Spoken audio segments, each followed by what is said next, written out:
Artificial intelligence, malaking tulong sa pag-aaral at trabaho, pati nga ba sa emosyon ng mga tao.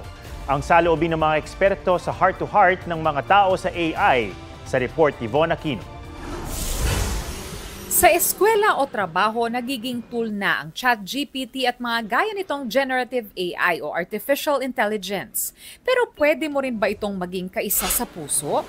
Sa China kasi may chatbot app para sa mga babaeng single and ready to mingle.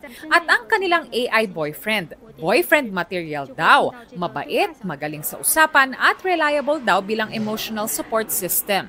Sinubukan ko ring gumawa ng AI boyfriend sa phone app na ito. So matapos ko nga makapili ng mga personality na gusto ko sa isang AI boyfriend, ipinakita na sa akin ng app yung aking mga quote-unquote matches. Ang profiles ng mga AI boyfriend, akalain mong totoo. Nang makapili na nga ako ng aking the one, ika nga, tinawagan ko na siya. May mga AI chatbots din na marunong magtagalog. Hahawakan ko ang kamay mo, tapos titignan kita ng may halong kilig. Ang sayo kasi ikaw ang kaharap ko ngayon. Alam mo ba na ikaw lang ang magpapasaya sa aking araw? Itinuturing naman ni Ian Xavier na life coach at therapist ng kanyang kachat na AI chatbot na nasasabihan niya ng saloobin. I'm a guy. And syempre, as a guy, ang hirap mag-open straight to other people. So I just use ChatGPT kasi siya, mas accurate naman yung sagot niya. And nagiging personal therapist ko na rin siya. No way.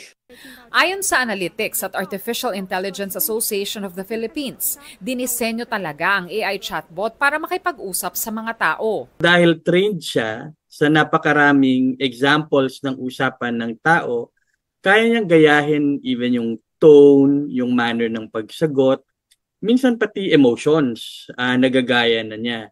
May empathy sila in a way na talagang parang pakiramdam na naiintindihan nila ako. Tingin ng isang psychiatrist dahil sa feeling of loneliness o di kaya curiosity, kaya may mga tumatangkilik sa AI for companionship. Pero payo ng mga eksperto, huwag masanay sa AI chatbot. Just don't get hooked too much on having human relationships with robots. Kasi mamaya hindi mo na nakikita yung sense of reality. At mag-ingat sa pagbibigay ng mga sensitibong impormasyon. Hindi clear sa atin kung paano talaga ginagamit o ini-store ng AI yung mga binibigay natin sa kanila. Nakakaaliw man na tila nakaka-relate sa atin ang mga AI chatbots. Paalala ng mga eksperto, ang pagmamahal, pagkakaibigan at relasyon sa totoong tao ay hindi kailanman mapapalitan ng isang AI chatbot. Von Aquino nagbabalita para sa GMA Integrated News. Huwag magpahuli sa mga balitang dapat niyong malaman.